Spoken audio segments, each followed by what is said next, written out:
All right, gonna be on here for just a little bit. It's one of those on the go lives again. So let's get this thing underway.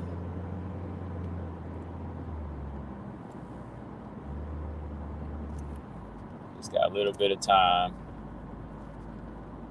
Got enough time to have a little discussion. So let me get situated here. And while I do that, hold on here. Got something for you.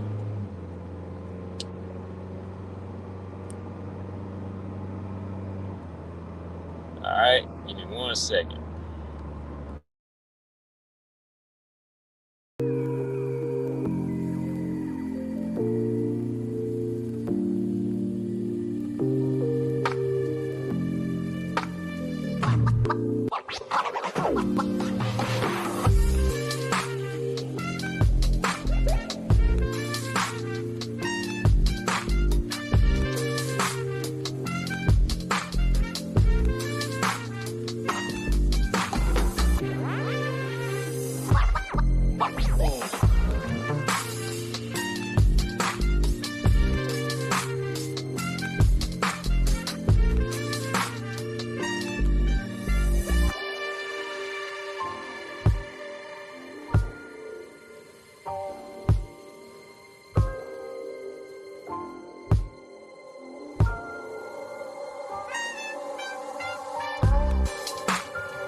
All right, y'all. We back again. Another one on the go. Not much went on this past weekend as far as UFC fights, right? But had some good boxing. I'll have to talk about the boxing a little bit later. But yeah, we had some good boxing matches though, right? Just out here making moves real quick. But yeah, boxing was good. Boxing, you had two undisputed champions going at it. Two undisputed fights. It was exciting, But other than that, I mean, as far as MMA world, one Bellator fight and our one UFC fight got canceled, right? So I hate when it works out like that, man. It's usually like an illness or a weight issue. Like, why, man? Like, every time we get one, or if we get four, one or two of them get cut, right? But I want to talk a little bit about this Lara and Diana Avsaragova fight, man. I went back and watched it. I watched it again, and yeah, I do think that Lara won the fight. The first time I thought she won the fight, but I was a little disappointed in her performance. I felt like she wasn't really making the right adjustments to Avsaragova's style, man. Like, she was giving Avsaragova too much of a chance, staying on the outside, trying to strike with her too much, giving her too much room and space to land her punches, right? So Lara would come back with her own shots, of course. You know, she came back with her own shots in them last 2 rounds, you know, rounds 2 and 3. But it was just like too much. Like I said, she was just giving her too much room to work. And, you know, to me, Lara being, I think, the bigger, stronger fighter, well, Avsaragova, she did come in missing weight. And that's another thing about the fight. I think that she might have missed that weight on purpose a little bit, you know, just because she knew she was dealing with Lara, who can kind of be a big flyweight. But, you know, Lara made weight. You know, at least Lara, she made weight, right? I think that Lara should have been trying to take this fight to the ground. You know, she shouldn't have been spending so much time trying to strike. Yeah, she's got a good chin and she's got some decent pop on her punches, but you know, she should have been using that just to get on the inside. You know, whenever she would land on Avsaragova, she should have been making it a in-close clinch fight, right? I mean, the first round, whenever Avsaragova set the pace with that right hand, I was worried about that. That's what I was worried about when she started snapping her head back with that right hand. I said, "Oh boy, here we go, Lara. You know what you doing?" You know, she was eating them punches, man, and I was like, "Here we go, here we go." But after that first round, you know, Lara, she got the hint to move her head, which was, I was saying, the first round. I was like, "Why are you not moving your head, right?"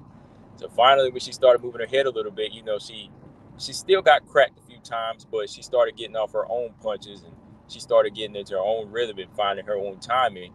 But Avsaragova still had pretty decent timing to me. You know, she still had timing enough to know how to catch Lara with that right hand, you know, a few times. But whenever Lara started letting her combinations go, she started letting more combinations go. That's what started to help her. That's what started to help her win these rounds. Like, if she wasn't going to wrestle, I was glad that she started landing in volume. You know, when she started landing in volume, she started doing some damage. You know, that lead leg attack. You know, inside leg kicks, body kicks. She started going for head kicks. You know, just mixing her attack up. That's what she needed to do, right? So, second round, yeah, I clearly gave the second round to Lara. You know, Lara started getting into a groove. Third round, I thought Lara won that round too, man. You know, I thought she convincingly won the round. You know, she was leading. She was leading in the third round. She was landing more punches. Work rate was still up. Avsaragova was kind of going down to landing like singles, you know, to me. And I think that, you know, she was setting the pace. You know, I don't know if the judges just saw a little bit of the blood coming from Lara's nose, but to me, I think that there was much more work being done by Lara. I mean, if you look at these numbers right here, if you can see them, like, I posted them on the community page, so, you know, you can zoom in. I mean, I think we all knew that Lara landed more because going into the second and third, you know, Avsaragova wasn't landing, but, you know, like a single right here and there, or, you know, maybe a jab behind her right hand, or, you know, she was landing like a single or a double. You know, it was Lara that was letting her hands go, and she was splitting the guard, landing her straight left hand. I mean, that straight left hand was snapping that head back, man. So, I don't know what the judges were looking at when it came down to it. Yeah, I had a 2-1. I gave Lara rounds 2 and 3. Both times I watched it. I mean, the first time I watched it, I was kind of like, what's going on? Like, Lara, she ain't using what she's built for. You know, she ain't working. You know, she ain't doing what she's supposed to do. I was a little disappointed, but the second time of watching it, I wasn't as disappointed because I thought she convincingly won the fight and clearly outlanded her. Clearly outlanded her to me. You know, I don't know what they were looking at after that first round. You know, yeah, Avsaragova won the first round off of clean striking, but in the second and third, you know, I thought Lara was landing way more and landing way more damaging punches to me. You know, you just can't look at the blood all the time. So let's see. What's up, Darby? He said I was there. He said Diana landed the harder punches. Yeah, she landed the harder punches, but she landed singles though. To me, I think that Lara landed just. I think she landed effective punches. Like, she might not landed as hard, but she still landed more. Like from what we were seeing, I thought Diana landed, the harder punches, but too many singles, too many single punches. Like second and third, they look crisper, but it wasn't enough for me to give her rounds because Lara was still hitting her with body kicks, still scuffing her face up. Diana's face was red from eating those right jabs. So, Avsaragova can hit. She lands harder, but she wasn't landing enough to me. That's what I think. Lafayette, what's up? He said, Lara Ioane, Avsaragova. I want to see that next. Ioane, Avsaragova. Oh yeah, that'll be a banger right there, man. That would be a banger, boy. Ioane, boy, she can crack too.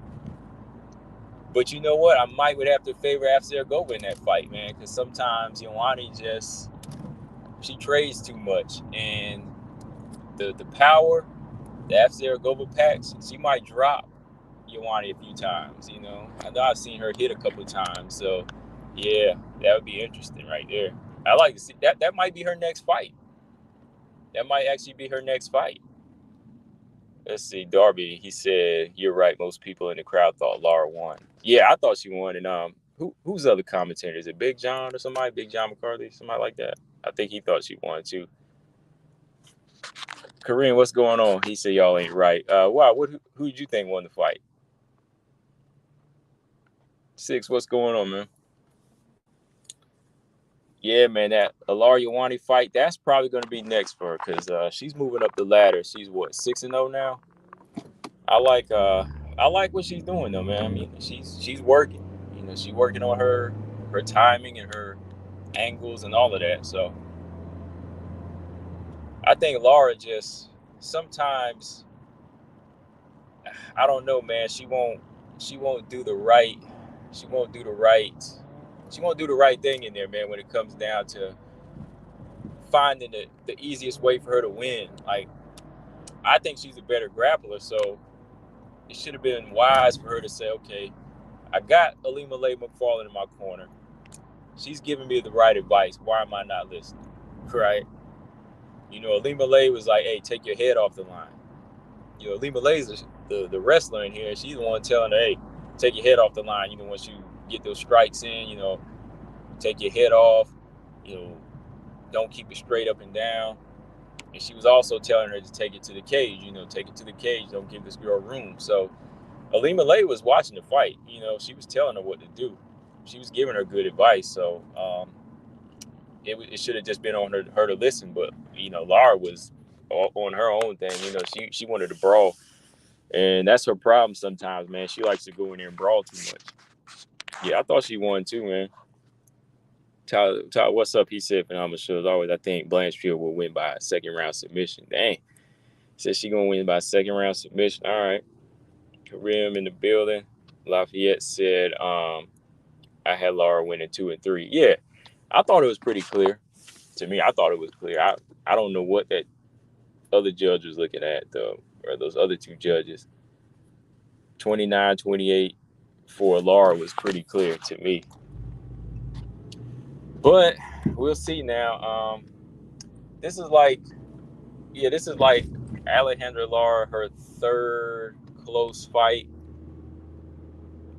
And now she is on a 4-fight losing streak, which sucks because even if you are losing close fights, maybe, I don't think Bellator cut her like that yet, man, because they can't really. I don't think Bellator can really spare any fighters right now, can they? I mean, maybe they can if they grab some Invicta fighters, but I don't think you need to cut her yet. No, man, it's like. Tisha Torres, she went on like a 4-fight losing streak, and she was losing some closely contested fights. She wasn't really like in there getting dominated. Like Lara's not in there getting dominated, so no need to like cut her yet. I don't think. I mean, she's falling out of the rankings though. I'll tell you that right now. But I think the difference between like when Tisha Torres went on her 4-fight losing streak it was like she was, I don't know, man. Like, it seemed like she was trying a little bit more. Like Tisha just lacked like the height and the reach to get in on some of these fighters. But see, Lara, she's a big flyweight. Like Lara, there should be no excuses. Like to me, Lara has a lot of good things going for her. Like, you know, the size, she's got a good chin, but she keep putting that thing on the line. And I'm like, man, why don't you go in there and mix it up a little bit? You know, jab your way in and take this girl down. You know, win some rounds on the ground. Like, why are you trying to go in here and play rock'em sock'em? You know, that's not smart. That's where she lacks at in IQ, you know. So we'll see, man. We'll see what's next for her. Oh boy, yeah. Word is Mandy Bowen versus Jin Yoon Kim. They're probably going to reschedule that fight. Not that I don't think too many of us are really looking forward to that fight, right? How many of y'all looking forward to that fight? I'm not really looking too forward to it. Darby said Cyborg was there, the only champ I know that probably walks around her belt. I ain't hating. I love it. Yeah, right. That's cool. She carries the belt. How close was your seat, Darby? Like, did you have pretty good cage side seats, or mid range, or nosebleeds?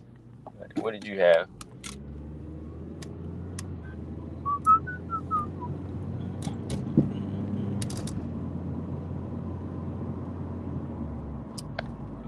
Lafayette said, "What do you think about Kevin, Susan, and Invicta?" Oh, I like her, man.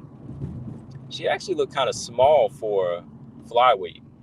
You know, she's got some speed to her. You know, she can move. You know, she has some pretty decent striking and quick takedowns too. You know, clever takedowns. You know, Ketlin Susan's not bad. You know, Bellator might try to snatch her up, right? You know, maybe she could get in a few more Invicta fights and then jump over to Bellator. We'll see. Unless the UFC tries to snatch her up. But I don't know if she's ready for that UFC level of flyweight, Ketlin Susan. You know, we'll see. Well, yeah, Mandy Bohm had an illness, so yeah, that fight couldn't take place. I mean, I don't know what kind of illness, but yeah, Jin Yoon Kim and her, I guess they're gonna reschedule this fight. So we'll see how that goes. I mean, I don't think it's really a fight we were looking forward to, right? Like I said. Oh man.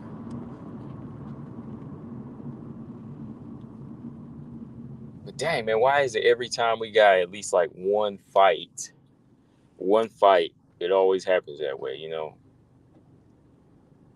Always gets canceled.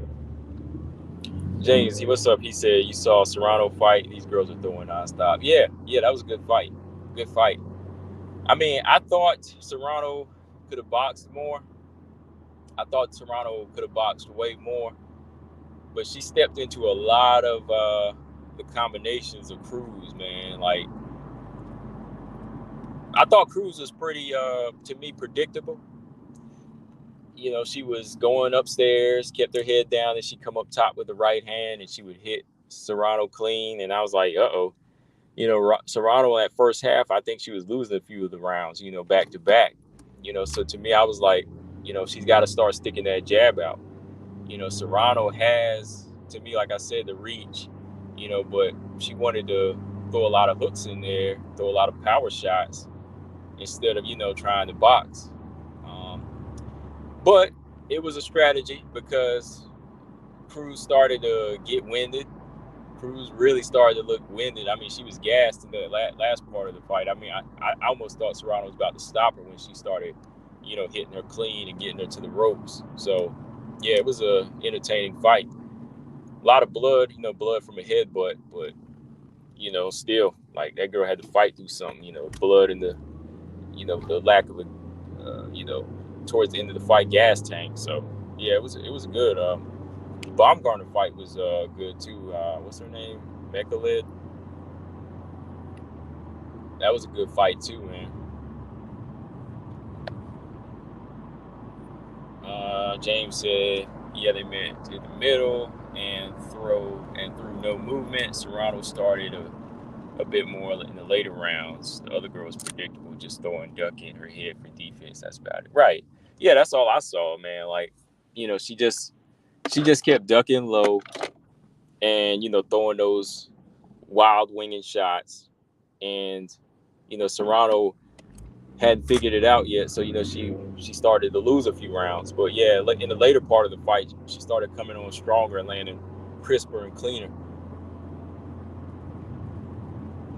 And that attack that she was using, just had her gassed out because she was trying to throw at the same pace, throwing those wild winging shots, throwing at the same pace. So yeah, eventually, she wasn't gonna be able to keep up that type of pace on Serrano. Yeah, the Alicia fight was good. She could have got the girl out of there. She dropped her like 2 times, but that girl's tough, man. Mekaled, she was she came back strong though. She started winning a few rounds of her own against Baumgartner. She was Baumgartner. She can box, but she gets hit too. She'll get hit in there too. That's why it makes for an exciting fight. She'll go in there and trade, and she was getting hit with some clean right hands. Like she was stepping right.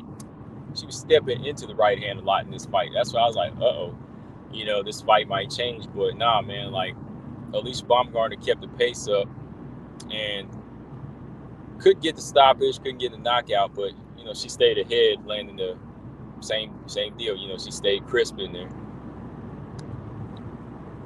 Looked like she started to get a little winded though. She started to get a little bit winded towards the end of the fight. All right, James said he missed that fight. Called out the winner of Serrano Taylor 2. Ooh, who you got for that rematch? I know you think Serrano should have got. I thought Serrano should have got the first one. After watching this fight, it's gonna be close, man. It's really tight, and I wouldn't be surprised. I ain't gonna lie, man. Like if Katie was ringside watching too, so she was seeing it. Like Serrano got off to a late start in this fight, and I didn't like the way she looked in the first half. Like I won't say she looked lost, but she wasn't. She was trying to fight. She was trying to fight too much, and she wasn't boxing enough. Like she wasn't sticking her jab out enough early against Cruz, who was just there to kind of brawl and try to land in high volume. Like if she would have stayed on the outside and stuck her jab out a little bit more, maybe she could have made this fight a little bit more one-sided. But I guess she wanted to bring action. I mean, when it comes down to it, it pays off, right? She wanted to trade. She got the crowd going, and it makes for a good fight. I mean, it makes for a good fight. I mean, the women are putting boxing on the map right now. I mean, they're making matches right now. I mean, unlike the men, that's what's crazy. You got girls trying to make rematches.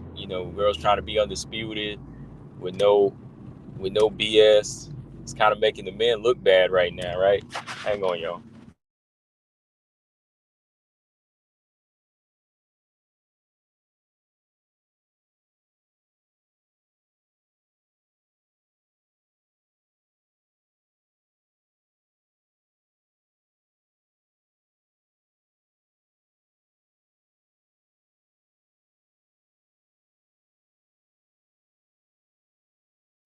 All right. Yeah.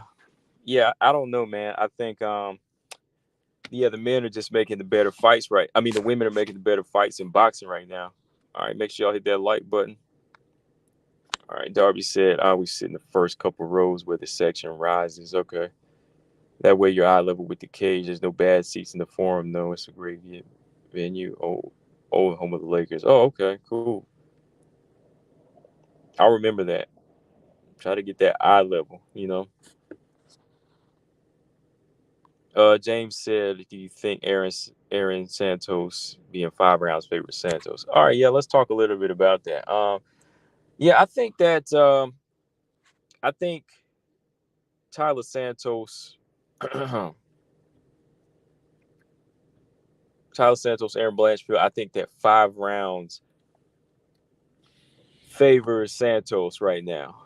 I'm not saying necessarily it's going to be a bad thing for Blanchfield, because I never seen her as a fighter that shows like cardio issues or, like blows her load in the first 2 rounds to where you think she'll be gassed. So, I don't think that Blanchfield is going to be at a total disadvantage because I'm sure, they train and they spar for this and, she works on her endurance and everything. But as far as, the experience, Tyler has that edge, so I think that 5 rounds favors her because, she went 5 with the champion.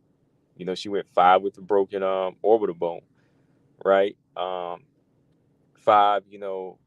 off of eating some of Valentina's best strikes in the 4th and 5th round, strikes that probably would have stopped a lot of fighters, and, she showed a lot of heart in that fight. She showed some very um, solid skills and durability. So, yeah, she understands the rhythm to fight in a five round fight. But to me, you know, like I said, Aaron never ever. If this was like Arujo, yeah, we would question it then, right? But even Arujo, she had lasted 5 in a Grasso fight, but it would still be in more question like with a stronger, tougher fighter like Santos. But Blanchfield's never really showed me that she's at a disadvantage with her endurance or like the type of fighter to gas out. I think she's a strong-willed fighter, and she's physically strong. And yeah, so off of experience, yeah, she gets it. But Blanchfield, it's not necessarily like she's at a total disadvantage. We never know. James said not sure it favors anybody other than the fact that like Santos went 5 first. Right? Yeah, it's more of it's more of an experience thing that we know Santos has been there before. But it's like I said before, man. I think that these rounds should be. I think these fights should be 5 rounds anyway. Like title eliminators. Like if you're gonna make a title eliminator, it should be a 5 round fight. Even co-main events, period. Like no title has to be on the line. Like you have a non-title co-main event, it should be a 5 round fight. That way, you won't have fighters complaining about, oh, I need the experience. I want a 5 round fight, right? And Grasso, she got a 5 round fight, so to me, yeah, she shouldn't have been like feeling like, oh man, I didn't get the experience needed, right? She got a main event, she got a 5 round fight against Arujo. She got what she needed. Who do you think has the grappling edge? And if it gets to the ground, who does better there, in your opinion? Um, I think that when it comes down to the jiu-jitsu, I think that Blanchfield is a bit more technical with hers. I think she's a little bit sharper. I just think that Santos, she has a better combination of physical strength and her wrestling ability. I think her strength, wrestling, combined with that grappling, I think it makes her all that combined, how she uses it, it makes for a deadly combination with her jiu-jitsu. But, Aaron's not too far behind. She can get takedowns. She be picking girls up. She be picking up Miranda Maverick. She was picking up Molly McCann off her feet. She can drop girls too, and she's quick with the submissions like she was with JJ Aldrich. So I think she's a little bit sharper on the finish.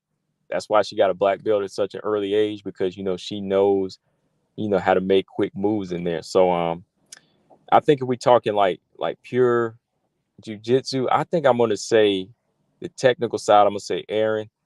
But with what Santos can use in an MMA match, like just pure MMA, she has enough to neutralize Aaron to me.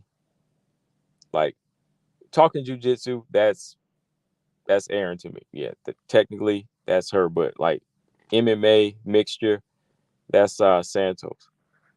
Todd said Aaron's jiu-jitsu is next level. I think Blanchfield catches a swift submission. Yeah, it's possible, man. Like it's not all about pure strength when you get these submissions too, So Aaron can find that moment and find that arm, find that heel hook with the quickness, and she could end it, man.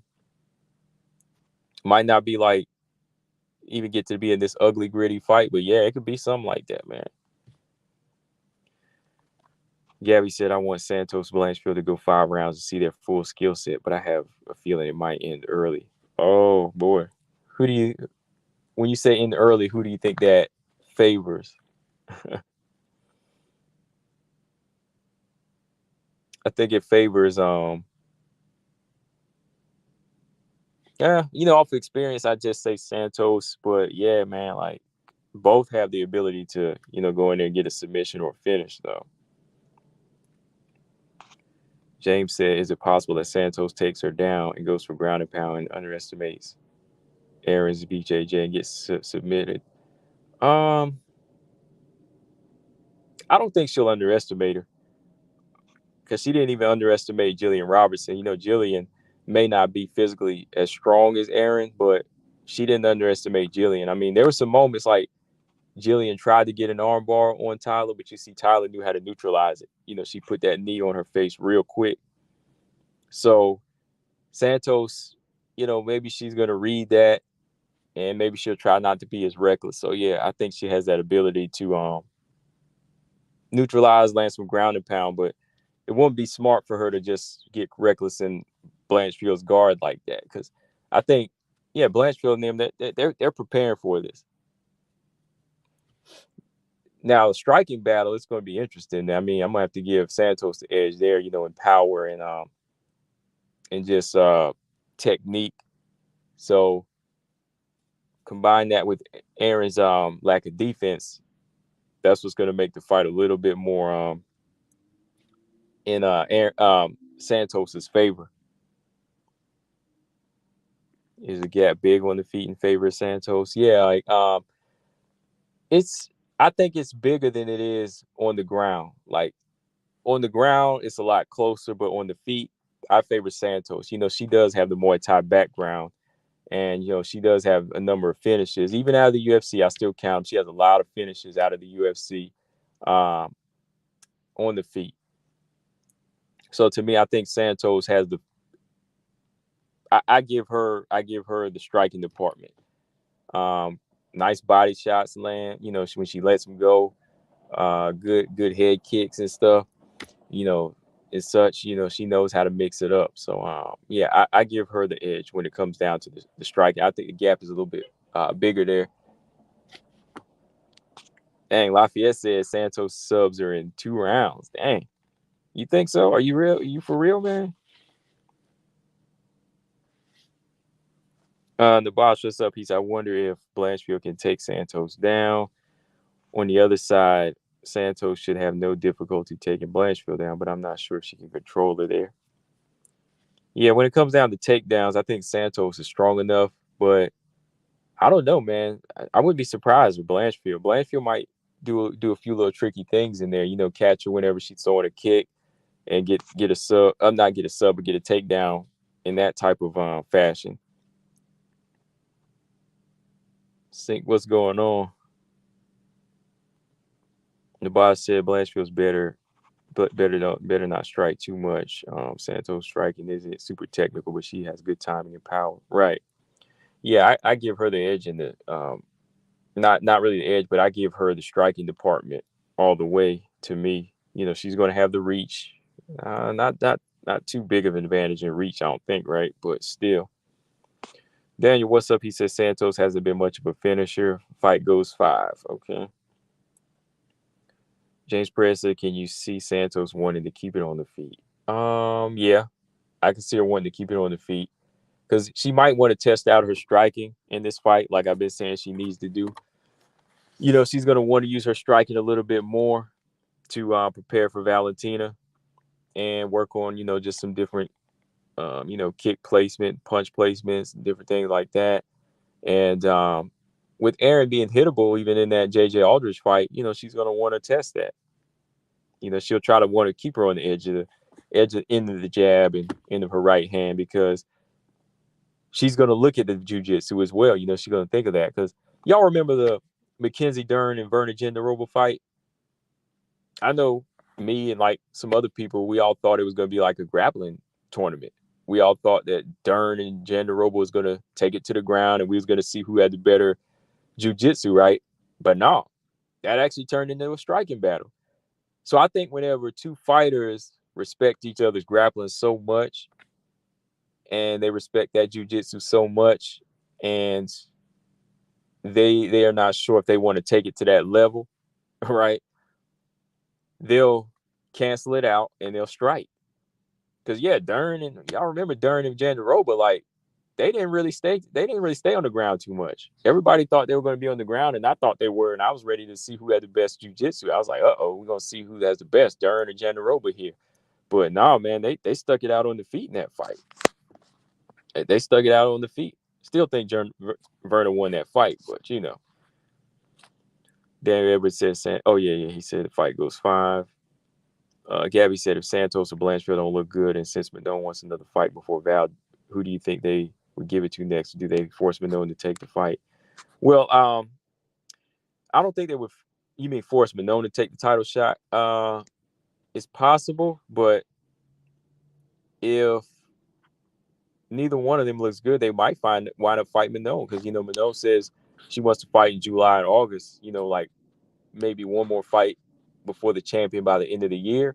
So it might be one of them, or the loser of the fight. Like, yeah, she could fight the loser of this fight. Manon could wind up fighting Andrade, or she could wind up fighting the Santos Blanchfield loser, which I think that'd still be a good fight. Daniel says Santos has been done kind of dirty not getting the rematch and champ payday. Yeah. Well, with her getting this rematch now, not rematch, with her getting this main event, this should help build up her stock, Carl says so many people are underestimating her, and she finished Molly in 3 minutes while Santos had to go full 3 rounds to get a decision win over.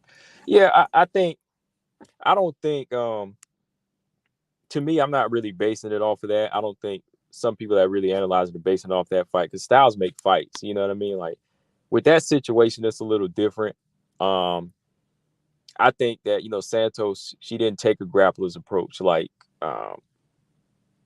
Aaron did, which of course can say, okay, Aaron may be sharper with the IQ, and she has to be maybe a little bit more technical, but maybe it was in Tyler to get in 3 rounds and just be a little bit more gritty and take more of a gritty approach, because she probably could have submitted Jillian Robertson too, but she just took more of a MMA approach instead of just strictly jiu-jitsu.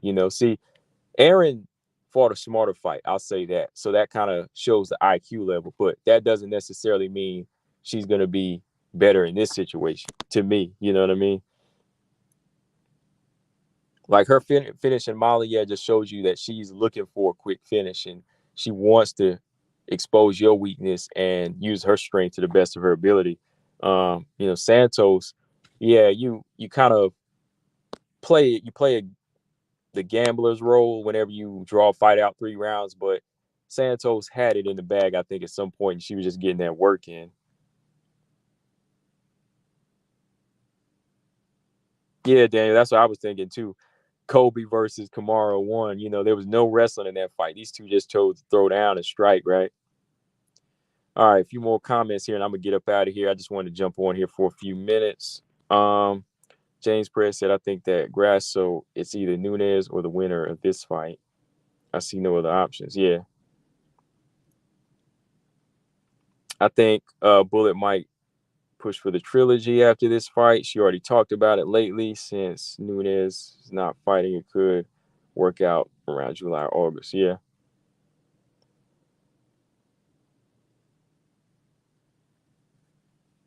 Yeah, that's true too, Claude. Nobody really gets like an intermediate rematch unless it's something really, really, I think really, really worthy of it. They feel. I mean, I think it was worthy of it because nobody else was calling her out at the time. Even Grasso wasn't. So, did you see the IG post? Nunes IG post. It mentions and still. Do you think she'll fight out Daniel? I don't think so. It was kind of like she was just rubbing it in that I still got the belt. You know what I mean? All right, y'all. So I'm gonna get up out of here, but since I got 20 of y'all in here, just to let y'all know, I got some stuff going on medically. So if you don't see me for a while, or if you don't see me for like a week, maybe, that's what I'll be doing. That's what I'll be getting taken care of. So yeah, that's what I've been kind of dealing with. Maybe I'll go into it with y'all at some point. Depends on how it goes. If it goes good or bad, yeah, if it goes good or bad, I'll fill y'all in. But yeah, I got some stuff going on medically that I got to take care of this week, and yeah, it's just the beginning of it. So if you don't see me any this week, that's what I'll be taking care of. Or I might drop another video here. I might drop one more video before I go tomorrow. But yeah, if y'all are wondering, for y'all are in here telling if somebody's asked, oh, where's he at? Why ain't he doing no videos? Yeah, I'll be out for a while. James said, oh yeah, appreciate it. He said, hope everything goes well. Hope it's not too serious. It could be. I'll put it that way. It could be. It could be. It could not be. It could be. It could not. It could not be. I'll just put it that way.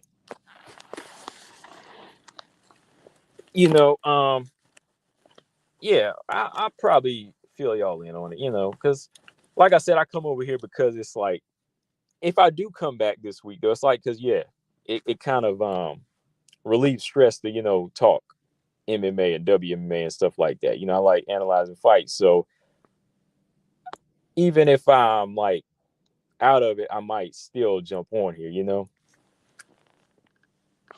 because, hey, I got the phone and the laptop. So wherever I go, I can just jump on here and just talk, right? So it's a form of stress relief to come on here and just talk fights with y'all. So yeah. Yeah, I appreciate that, James. Yeah, sending prayers. Yeah, definitely, man. Because let's see. Yeah, I got something going on tomorrow. I got an appointment tomorrow. So if I feel good after, yeah, I'll just get on to just get on, like maybe Monday or Tuesday. But yeah, that's where I'll be.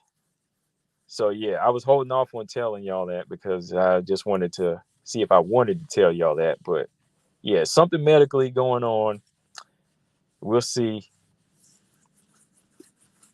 So yeah, give me a few days and we'll see how it goes. But yeah, hit that like button and make sure y'all subscribe. Appreciate that, Running Reenie. Combo Breaking 99. I'm out. Subscribe. Peace.